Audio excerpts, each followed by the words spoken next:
God will take you out of situations that you cannot even explain to people. Let me tell you a story.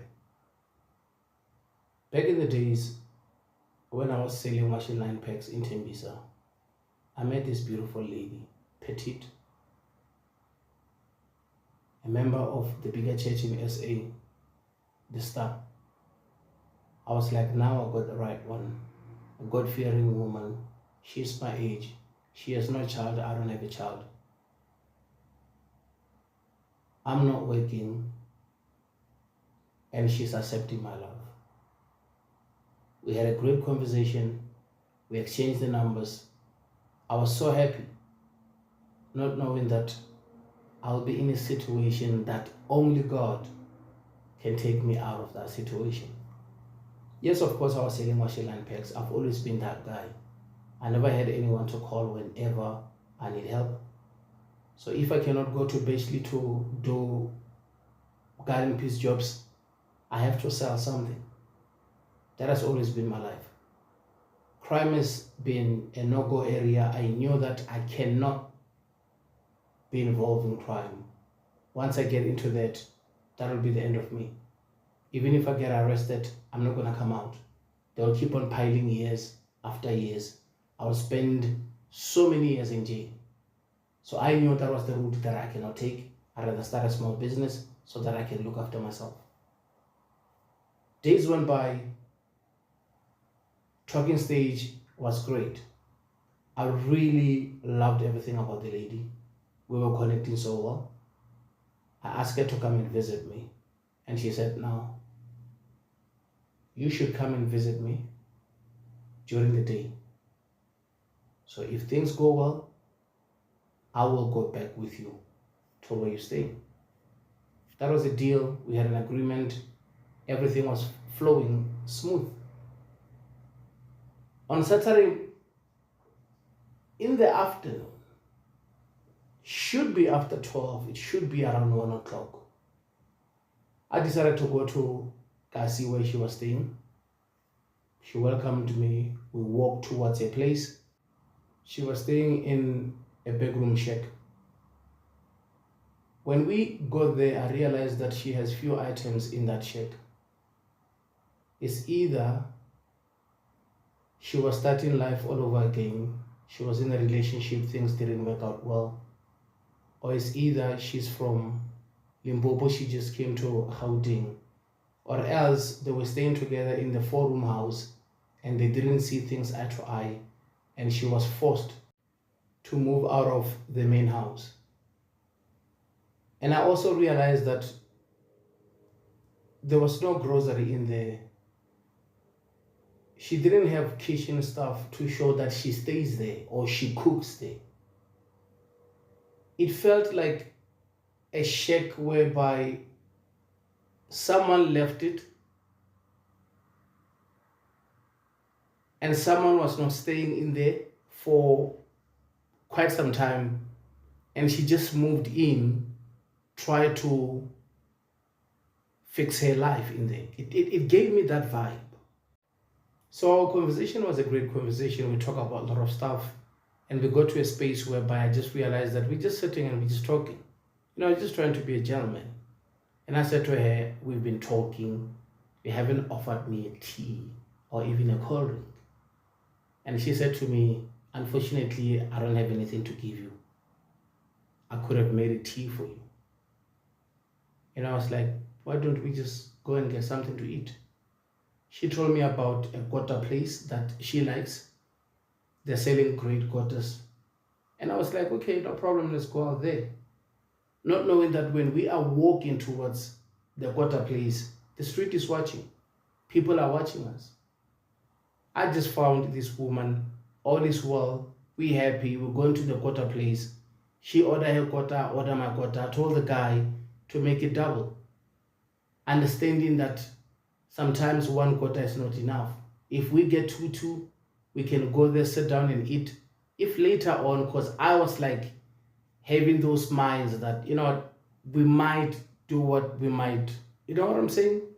So I don't want us to run out of or do stuff with empty stomach. since she likes those type of quarters, let's buy two. Let's buy a cold drink so that we know that we sorted. We still have a long day. It's 1 o'clock. We might go to my place. When we get there, that's when we will start doing the cooking or see what we can buy. But let me fix the situation here so that we can not complain about hunger. On our way back,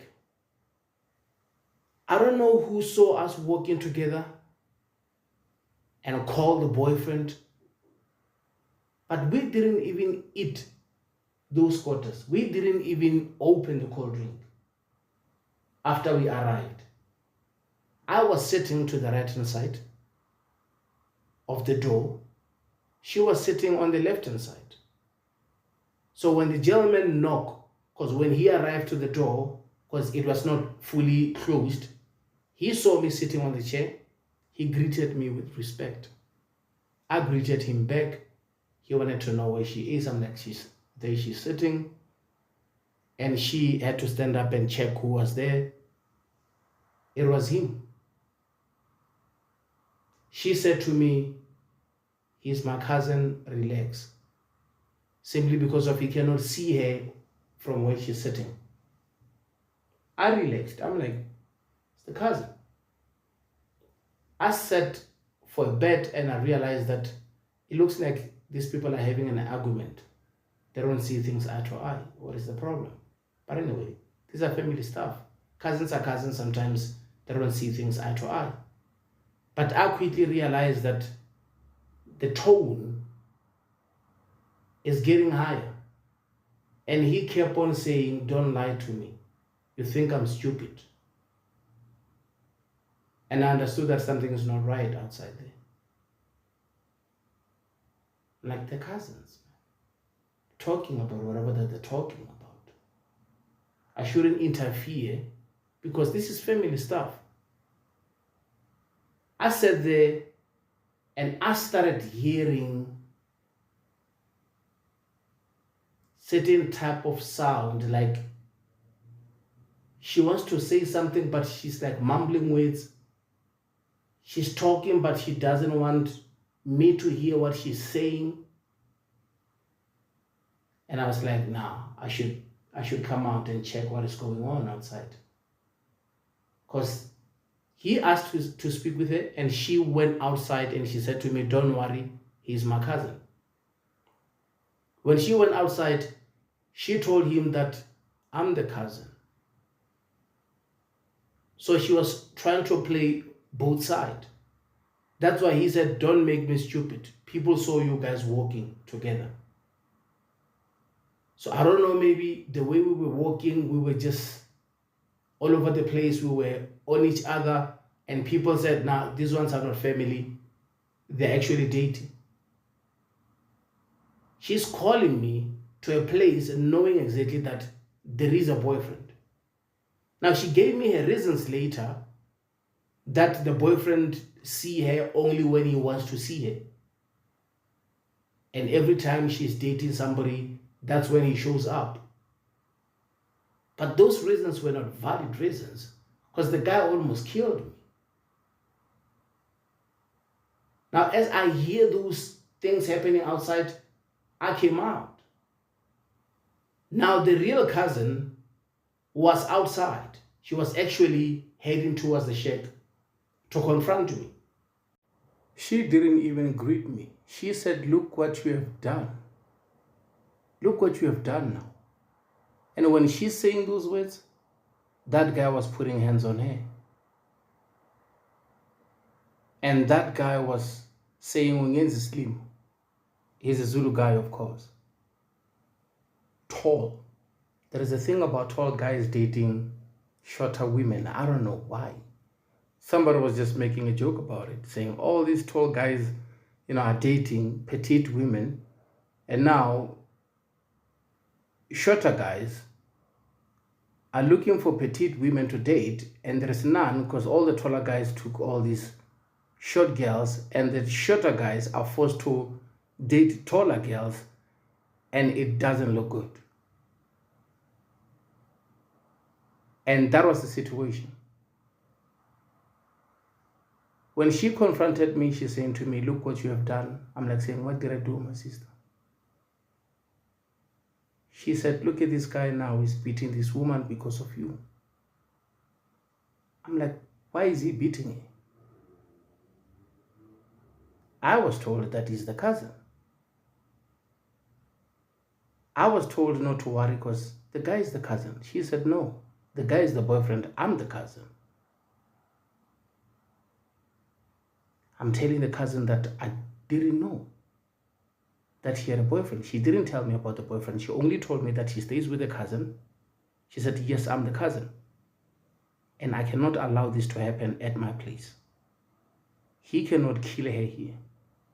This is the reason why me and her, we're always fighting. She cannot keep on bringing men this side. We cannot carry on like this. I'm trying to talk to this sister like, listen, my sister, you speak Sepedi, I speak Sepedi.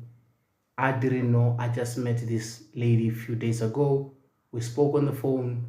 I wanted to see her. She said I should come this side first. Then later we will go to my place. I didn't know that she had a boyfriend.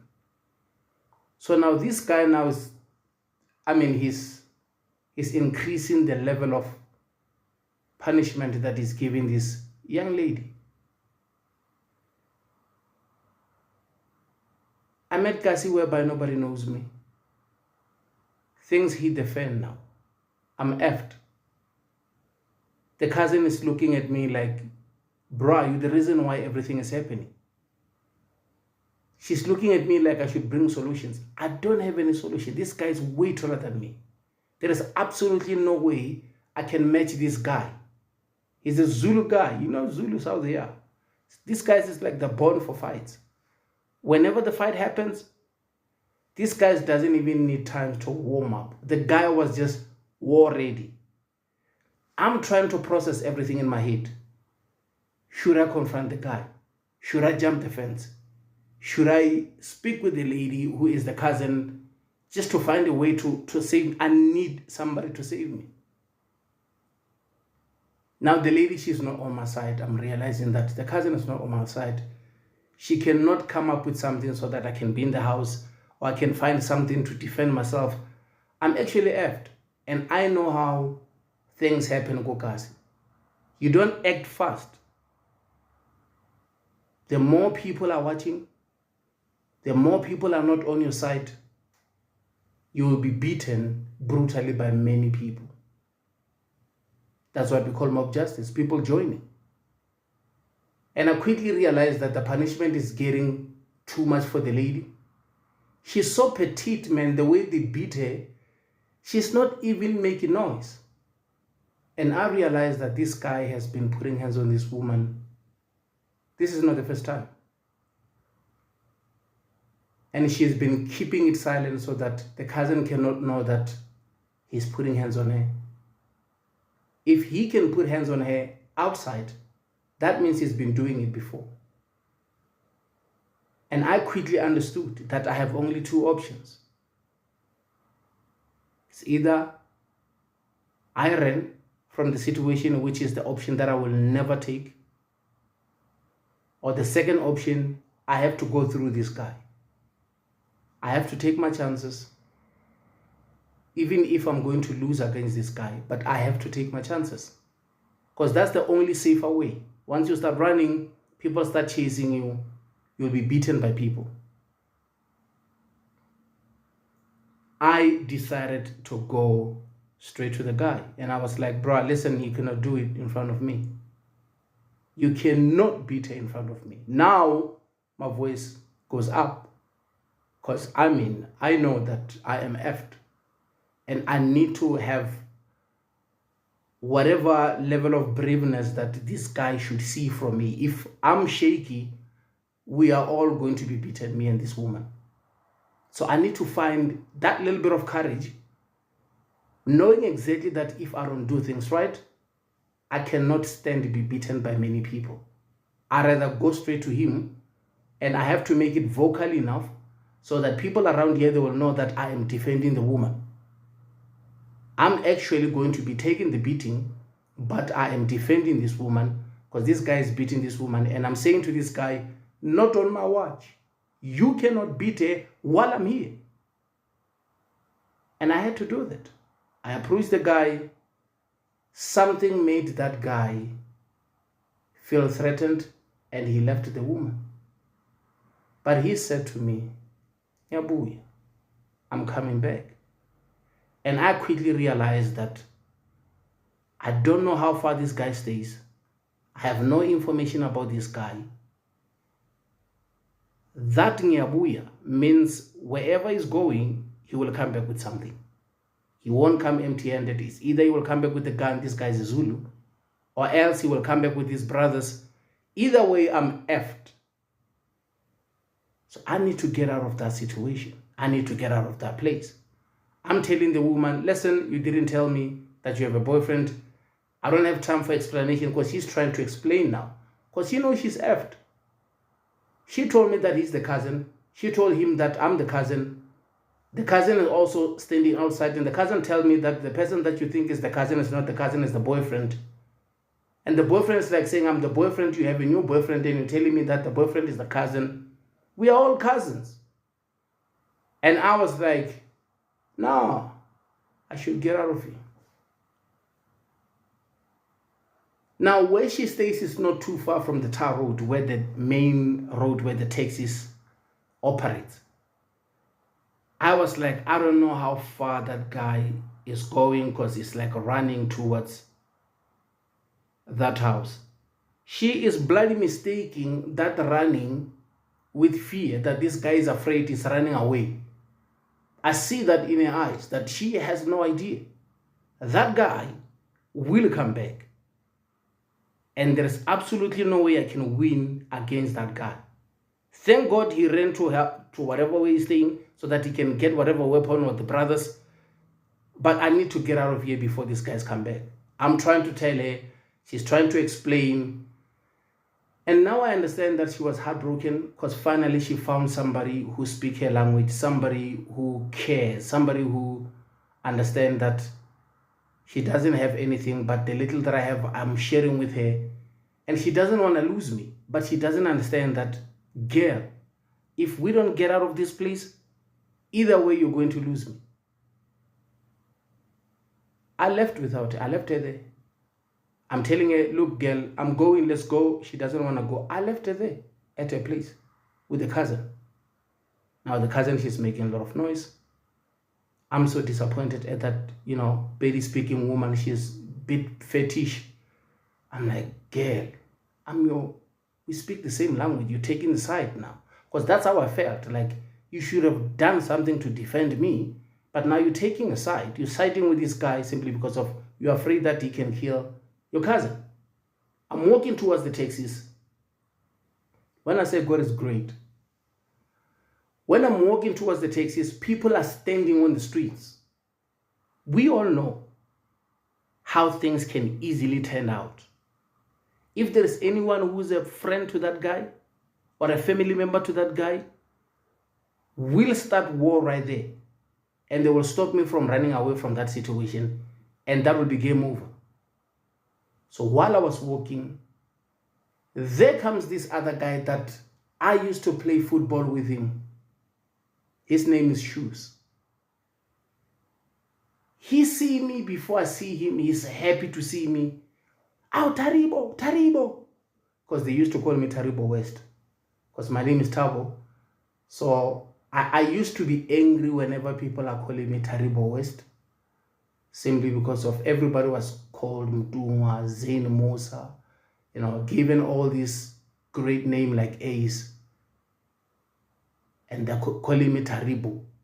They're naming me after a gentleman who was playing outside, not knowing that sometimes how people see you, how people look at you, they will see you as a person who can be international. If I'm identified as an international player, but I didn't get it that time when I was playing football, because others used to call me Mbaula. Bokasi, mostly when it's winter, because of we don't have heater. They take a 25-liter tin of paint and they drill holes and put coal and make fire, that will warm the entire shack where we grow up. So they call it mbawula. It's more like a heater, it's more like a stove where you can cook. And also, when they're done with cooking, those charcoals can warm the entire shack. So, moving from the rural area, because I grew up, in Limpopo, whereby football, it was a must. There was always tournaments. We have, the C side, we have the B sides, we have the A side, whereby they're playing tournament, kitting team. So we grew up playing soccer a lot at home. So when I came to Winnie Mandela here in Tembisa, I started playing football with, kids who come from that side of Lesotho, others come from Mozambique. These guys, they're not football guys. So the more I play football and the way I do what I do, so others, they used to say, Yashisa Lentwana, Shisa Njengambaula. So meaning this boy is hot, it's hot like a hitter. It's playing Umnandi Lentwana. The football that is playing is a great football. So I also didn't like the nickname because, it was not a good nickname, man. I wanted to get like proper nickname like other kids. And I understand why the guy will be saying this guy Ushisa Njengambaula, this boy is hot like a heater, simply because of that was the only thing that we used to use to get warm. And that thing can be red. Those charcoals, when they're red, everybody will feel good in that place. So that's what I was in football. So when he saw me, that guy was happy to see me because it's been a while. And I was like, look, man, I know you're happy for me. This is the situation. I'm in trouble. He was like, say less, bro. He stopped the venture. The venture stopped. He told the driver that, listen, listen, this is my guy. I need you to help this guy with transportation. Meaning the girl, what can the direct translation? Like his girlfriend did him dirty.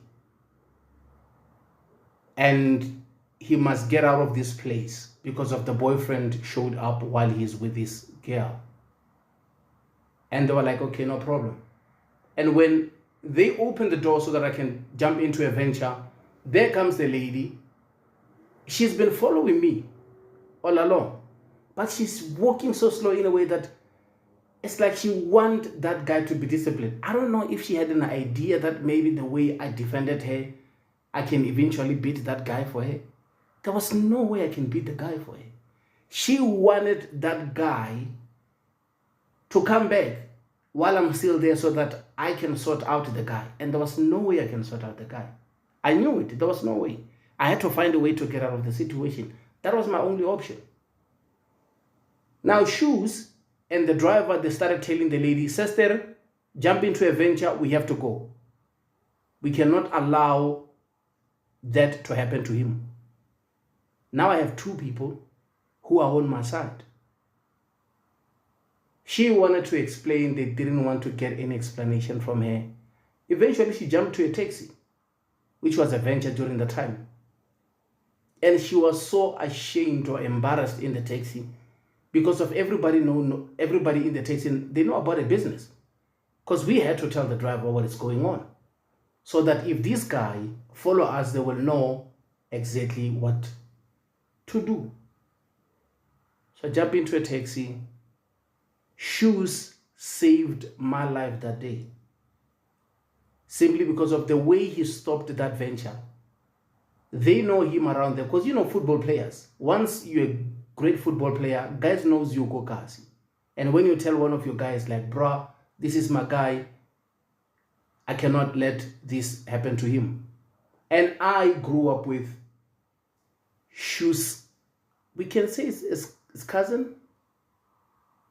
I don't know, because Tabang's mother and Shoes' mother, I think they are relatives. Yeah, but because of that, he was like, no, he's my boy. I cannot let him abazi say amokasi. Yeah, man. She jumped to a taxi. we went to a place where I stay. When we got there, she was busy on the phone simply because of the cousin now. She's calling non-stop. She's saying, this guy is back. This guy is threatening to burn the shack. It was just a mess. She's on the phone. I'm like, listen, my sister, you didn't tell me that you have a boyfriend. Things happen. I told you we should go. You didn't want to go. Now you hear this side. And you're busy now on the phone. Put the phone down. Put the phone down. Let's spend time here. Or unless you can just go to the police station and go and report the matter. Because I cannot help you with the situation. I cannot go there and face that guy. I wanted to fight him there because of I couldn't allow him to put hands on you. But I cannot go there and fight the guy. It's either you're going to spend a night here, tomorrow you'll wake up and go there, or else you just go to the police station. Obviously, she spent the night. She left early in the morning, and she said she was going to work. When she knocked off, she called me. She said I should come and pick her up, where the taxis will drop her. I went there to pick her up. She came to my place. And we spent the night. I asked her if she opened a case. She didn't open a case. She's saying now, this guy is polite now. He wants us to come and talk. I'm like, listen, if you want to go there and talk to your man, you can go and talk to him. But I don't want to be in this triangle type of a thing. Because I saw that the guy, the way he is, I mean, that guy can unalive you anytime, any given day. That is the type of a guy that you don't mess with. So, man, that's how my story with that lady happened. By the grace of God, I managed to get out of that situation. It was a very, very tense situation. If Shoes was not there, I don't know what was going to happen to me. Or if I was somebody else and decided to run, that was going to be the end. Many, many people lost their lives simply because of they didn't know what to do when they are faced with a life-threatening situation. Many panicked. Many started screaming, asking for help. Many started begging for mercy. Many became soft when they're supposed to be stronger. I had to rage. That was the only way. Because I knew that if he beats her in front of me, that means he doesn't worry about the cousin. That means he doesn't worry about the community, what people will say. That means he doesn't worry about the police. So I cannot go soft on him. I have to rage. If I die, I die. If I take the beating, I take the beating. But being beaten by him will be much better than being beaten by many people trying to run away. So God is great. Guys, I have to say.